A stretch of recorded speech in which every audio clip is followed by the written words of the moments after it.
जो आज हम सुनेंगे वह सिर्फ एक कहानी नहीं बल्कि हमारी ज़िंदगी में एक नई रोशनी भर देगी। स्वागत है आपका लाइफ चेंजिंग स्टोरीज़ में।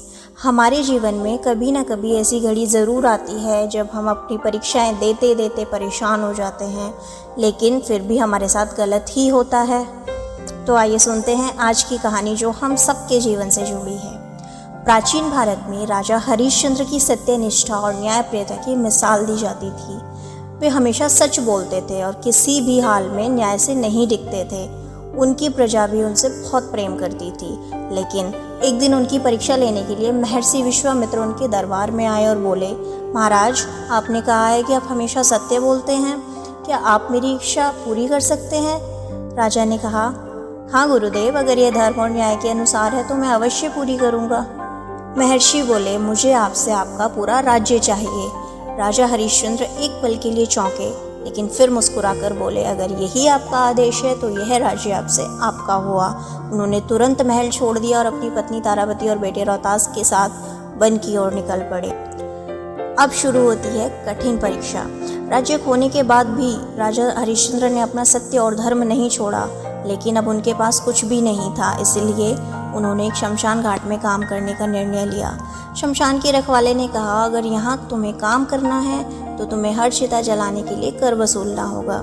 हरिश्चंद्र ने यह शर्त स्वीकार कर ली और ईमानदारी से अपना काम करने लगे। लेकिन परीक्षा भी खत्म नहीं हुई थी। अब सबसे कठिन परीक्षा की घड़ी आई। एक दिन उनकी पत्नी तारावती अपने बेटे रोहतास का शव लेकर वहाँ पहुंची। रोहतास की मृत्यु हो चुकी थी, उसको सर्प ने डस लिया था और तारावती चाहती थी कि उसका अंतिम संस्कार किया जाए, लेकिन राजा हरिश्चंद्र धर्म के पक्के थे। उन्होंने अपनी ही पत्नी से कहा, मैं शमशान का रखवाला हूँ, जब तक तुम मुझे कर नहीं चुकाओगी मैं संस्कार नहीं कर सकता। तारावती रोने लगी, कहा, महाराज, मैं क्या करूँ, मेरे पास तो कुछ भी नहीं है देने के लिए। राजा हरिश्चंद्र के दिल में भी दर्द था, लेकिन उन्होंने अपने नियम नहीं तोड़े। यह देखकर स्वयं देवताओं का हृदय भी पिघल गया और महर्षि विश्वामित्र वहाँ प्रकट हुए और बोले, राजा, तुमने अपनी सत्यनिष्ठा और कर्तव्य निष्ठा की सबसे कठिन परीक्षा भी पास कर ली है। तुम्हारी यह दृढ़ता हमेशा अमर रहेगी। मैं तो बस तुम्हारी परीक्षा ले रहा था। देवताओं के आशीर्वाद से उनका बेटा रोहतास पुनः जीवित हो गया और राजा हरिश्चंद्र को उनका राज्य भी वापस मिल गया।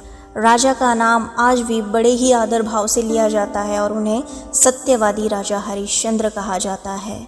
कर्तव्य निभाने वाले की हमेशा परीक्षा होती है, लेकिन वह इतिहास में अमर हो जाता है।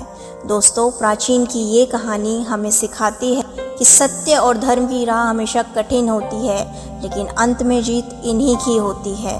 अगर आपकी परीक्षाएं चल रही हैं तो आप उन पर खरे ज़रूर उतरेंगे एक दिन।